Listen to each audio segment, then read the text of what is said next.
Okay guys, nandito ako ulit, si paring Roger. At ngayon ay gusto kong i-share sa inyo ang aking Pokemon cards collection. So yung top 5 favorites ko, no, idulo na lang natin. At mag-start tayo sa aking mga paborito. So when I say paborito, hatiin natin siya. So mga paborito at paborito. Okay, let's go! So itong nasa harapan natin ay ang aking mga paboritong Pokemon cards. At hindi naka-arrange to, naka-random yan. At before yon, isa akong casual collector. So, binibili ko lang kung anong Pokemon na gusto ko. Hindi ako naghahabol no, kung anong chase card or kung anong mataas na value. Hindi ako naghahabol sa ganun. Kung ano lang talaga yung aking magustuhan, ayun yung aking kinokollect. Okay, start na tayo. So, ang una dito ay si Charizard. I think ito lang yung Charizard na meron ako no, sa aking collection. So, binili ko to kasi nagandahan ako sa visuals niya. 'Di ba, kung nakikita nyo, ito si Charizard, tapos yung apoy sa likod niya, napapalibutan siya ng apoy. Syempre, yung apoy sa buntot niya, yung apoy na binubuga niya. So, parang lahat ng colors na nandito nagko-complement. Syempre, kasama ng yung reflection na yan. Overall, ang ganda niya. So, ayun. So, ito yung mga pinaka-paborito kong Pokemon cards. Okay, so on to the next one. At pasensya na nga pala sa kung masyadong magre-reflect or nakikita yung ilaw ha. Ito kasi yung photo light box. So itong kasunod, si Armarouge. I believe Armarouge yung basa dito, no? Kasi nung una Armarouge, pero I think narinig ko sa kung saan na Armarouge. So ayun. Binili ko to kasi, yan, fan ako ni Charcadet kasi ang cute niya ito, si Charcadet. Kasi yung evolution niya, si Armarouge, at si Ceruledge. So wala pa akong Ceruledge. Nasa bucket list ko yan eh. So, si Ceruledge at yung bagong Gengar, Mega Gengar EX, I believe. So, ayun. Maganda siya. At, ito yung I believe itong nasa background, ito yung yung apoy niya. Yung, kung nalaro niyo yung Pokemon Unite, yung umiikot na apoy, napapalibutan siya ng apoy. So, ang ganda lang. Ang ganda tingnan din ito. Ayan, no? Diba? Ayan. Okay, next.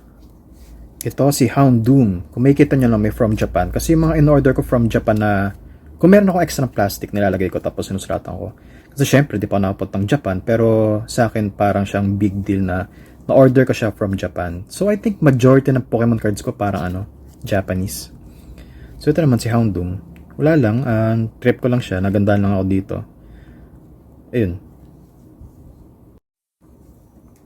Ito si Zapdos. Ang ganda talaga nito. I mean, lahat ng colors ito nagko-complement din. Syempre, yellow siya or parang golden, no? Mukha siyang ang tawag dito, parang sa Saint Seiya, mukha siyang Gold Knight. Tapos yan, no, tema yung likod niya. Para siyang Rasengan yun sa likod. No, so, I believe kasi lumilipad siya. So, siguro yung background, siya, yung parang sky, no?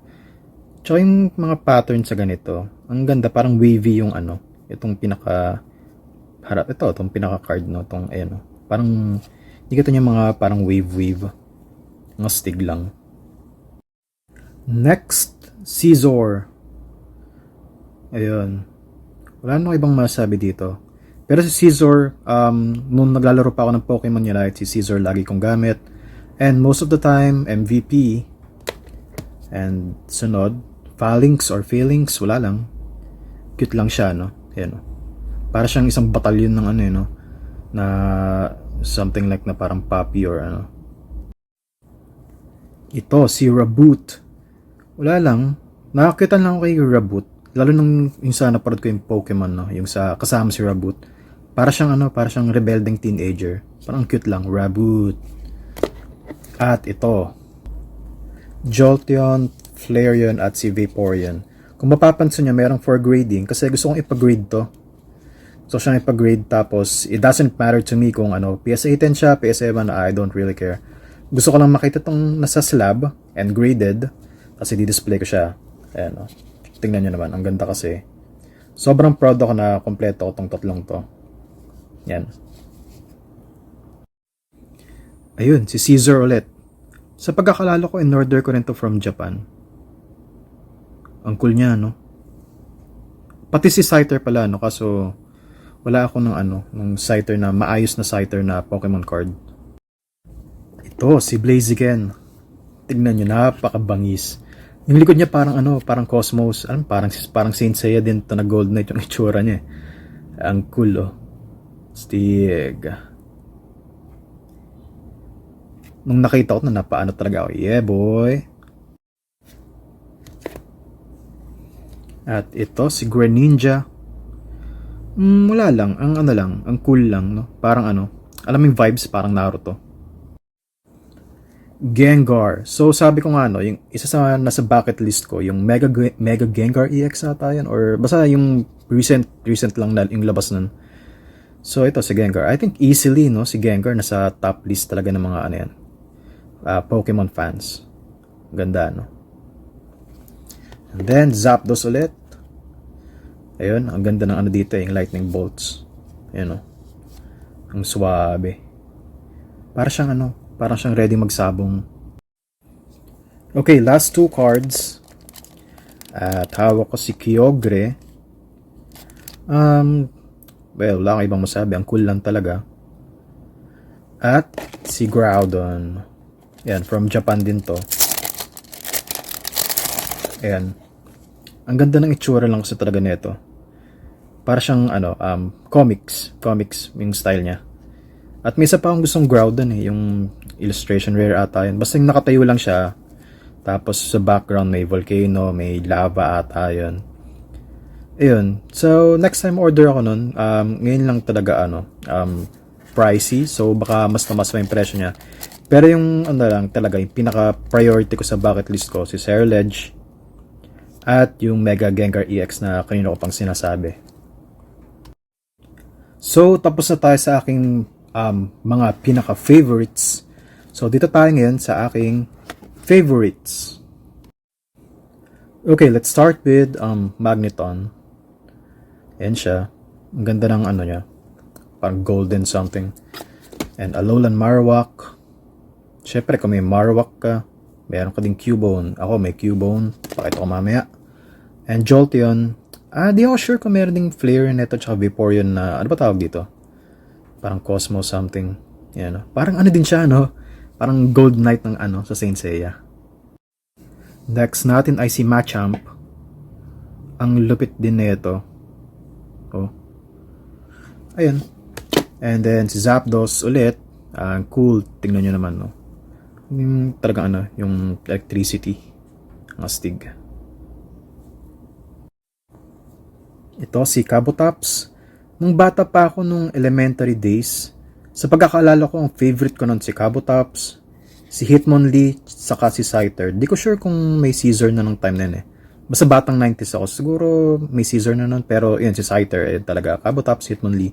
As in, dinodrawing ko pa sila. Sobrang ganun ko sila kapaborito. Ganda. Yun. And then, ito na nga, si Cubone. Dalawang ganito ko. Di ko kung bakit. Dalawa to. Basta yun, ang cute niya, Naiiyak pa siya, malungkot siya. At ito, si Light Toxtricity. Binili ko to kasi, bata lang ganito ko, tatlo. Nakaganda lang ako kasi, ang cool ng vibes dito. Actually, wala akong idea dito kay Light Toxtricity, pati, evolves from Toxel. Wala akong idea sa kanila. Nagandaan lang talaga ako, jamming sila. Yun. At ang last, ito pareho din, dalawa. Si Cyndaquil. Naganda na ako dito kasi alam niyo yung vibes ng Snow White and the Seven Dwarfs. Pero instead na sila, si Cyndaquil yung nandito kasi ayun yung background, tingnan nyo, parang sa forest. Diba? Ayun naman. So may mga iba pa akong Pokemon cards na gustong i-share. Kasi syempre, hindi dahil common or uncommon cards, hindi ko na kinokollect yun. Meron din akong mga ganun. Kaso check natin, baka masyado na kasi mahabang video, pero let's see. Okay, so nag-decide na akong ipakita sa inyo ang aking top 5 Pokemon cards. At siguro yung kabuuan ng collection ko, siguro next time na lang para hindi ganun kahaba yung video. At hindi hindi naka-arrange to. So, kasi top 5 to, pero lahat sa akin, top 1 sila. So, let's start. Ayan, Zapdos, syempre. Easily, kasama to sa aking mga top favorites. Then, Scizor. Angas talaga nyo. Stig. At ito, Gengar, 'di ba? Sabi ko sa inyo, dito mawawala sa list ng mga Pokemon fans. Sobrang adorable. And then, Blaziken, ang Saint Seiya or Gold Knight ng Pokemon universe. And then, lastly, Groudon. Napakaganda. Okay, so ayun na muna. At kung nag-enjoy kayo sa video or kung gusto nyong mag-share ng kahit na ano, comment lang kayo sa ibaba. At paring Roger out muna. And thanks for watching.